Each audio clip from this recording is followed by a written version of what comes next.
અંદર તમે તમારું બાઇક લઈને જતા હોય ને આમ ટ્રાફિકની અંદર અને સિગ્નલ ઉપર જ્યારે ઊભું રહેવાનું થાય ને અને ઉપર હે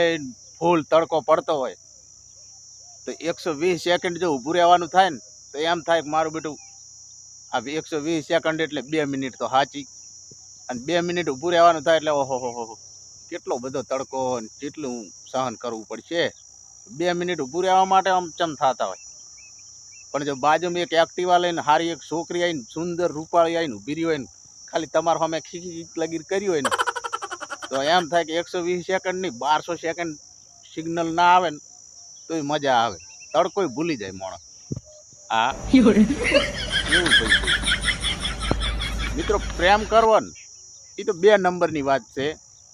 પણ કોઈની રિસ્પેક્ટ કરવી ને એ 1 નંબરની વાત છે હા પ્રેમ તો બધા કરતા જ હોય પણ રિસ્પેક્ટ કરવી એ બહુ મહત્વની વાત કહેવાય હા અત્યારે તમે જુઓ પ્રેમ તો ભિખારણ ને હોય અને કોઈ ભંગારની લારી લઈને ફરતો હોય ને એ ગર્લફ્રેન્ડ ફેરવતો હોય હા રિસ્પેક્ટ મહત્વની છે હા માણસને ખાલી તમે જુઓ તો એક ખાલી ઘર ચલાવવાનું હોય છે તો કેટલો બધો કંટાળો લઈને ફરતો હોય કેટલું બધું ટેન્શન લઈને ફરતો હોય હા ઘરની અંદર કે ફલાણું જોઈએ ને ઢીંકણું જોઈએ ને છોકરાનું સાચવવાનું બૈરા સાચવવાનું અને ભગવાનને આપણો તાલુકો નહીં ગુજરાત નહીં ભારત નહીં પણ આખી સૃષ્ટિ ચલાવવાની હોય છે બોલો તો એને કોઈ જાતનું ટેન્શન નહીં અને તોય માણસ શું કે તું સાચો હોય તો આ મારું કામ કરીને બતાવ અલ્યા ભાઈ એ સાચો જ છે તું તારા ઘરે રહે ને મારા ભાઈ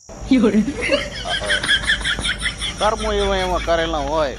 અને કોઈ દાડો કોઈનું સારું ના વાંચ્યું હોય ને કોઈનું સારું ના ઈચ્છતા હોય ને અને ભગવાનને કહે છે કે ભગવાન તું હવે મારી હોમું જોઈ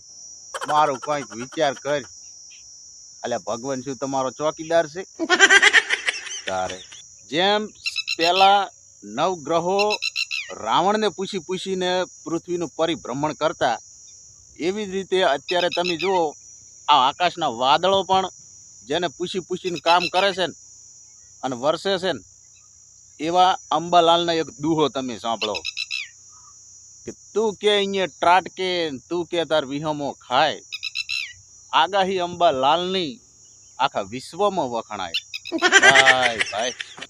અંબાલાલ કાકા કે આ તારીખથી મોડીને આ તારીખ સુધી વાવાઝોડા વરસાદ સાથે ત્રાટકશે અને ત્રાટકે જ હા અને એમ કે આટલા દિવસ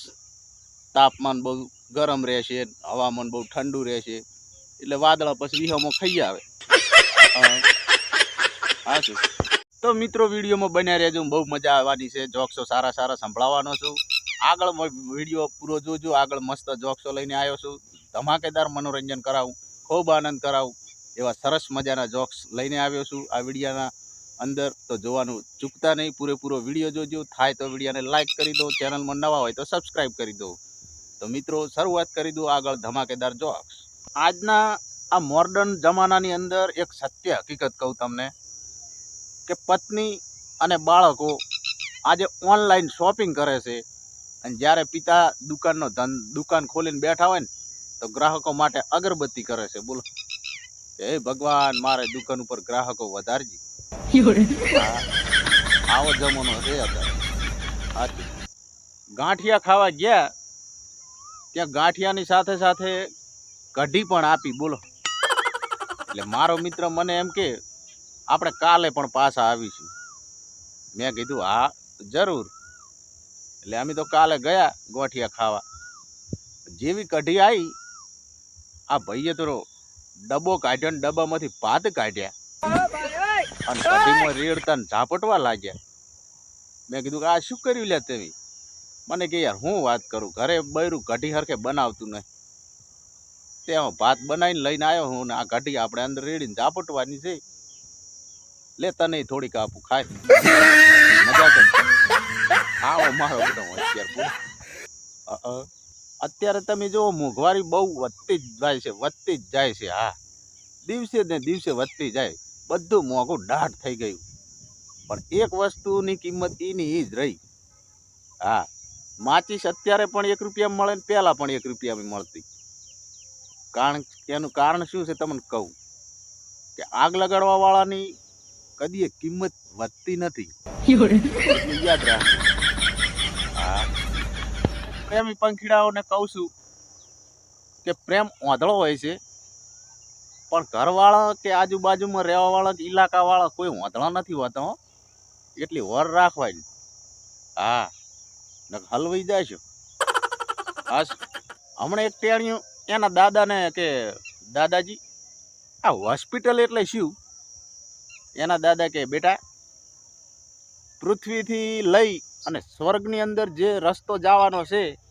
એની અંદર વચમાં જે ટોલ નાકું આવે ને એને હોસ્પિટલ કહેવાય. હા, ટેક્સ ભરવો જ પડે. એમને એમ તો જાતા જ નથી આપણે વગર ટેક્સ ભરી. હા મિત્રો, આ ગુજરાતની અંદર અમુક ગામડાઓના નામ એવા એવા આપેલા હોય છે ને તે આપણે આમ વિચારમાં પડી જઈએ. બોલો. હા, આ રાજકોટની બાજુમાં તમે જુઓ એક ભૂતળી ગામ આવેલું છે. બસ વાળો ભાઈ જ્યારે રાજકોટથી નીકળે, અંદર જે ભૂતળીના પેસેન્જર સડ્યા હોય અને જ્યારે ગામનું બસ સ્ટેન્ડ આવે ભૂતળીનું, એટલે કંડક્ટર શું બોલે ખબર? એ ભૂતળી ના હોય એ આવી જાજો. ભૂતળી આવી ગઈ આમ કઈનું ભરે. બોલો. હા, આ લોકો પાછા વટથી ઉતરી જાય. ઓય મિત્રો, વિડીયોના અંતની અંદર અમારા પુરુષોત્તમ કાકાની એક ફરમાઈશ આવી છે, તો સંભળાવી દઉં કે અમુક લોકો એટલા બધા ભયંકર કુંવારા હોય છે ને કે જ્યારે પણ એ 52 પત્તાબાજી રમવા બેસે ને તોય સાલી એમના કિસ્મતમાં રાણી તો આવતી જ નથી. બોલો. હા, અને કન્યાની તો પછી વાત જ ચ કરવી. આવા કરમના કાંઠા હોય બિચારા. તો મિત્રો, આવનારા વિડીયોની અંદર જો તમારે પણ કોઈ ફરમાઈશ કરવી હોય તો કોમેન્ટમાં કરી શકો છો. તો મિત્રો, મળીએ બીજા વિડીયોમાં નવા જોક્સો સાથે. ત્યાં સુધી રજા માગું. જય માતાજી.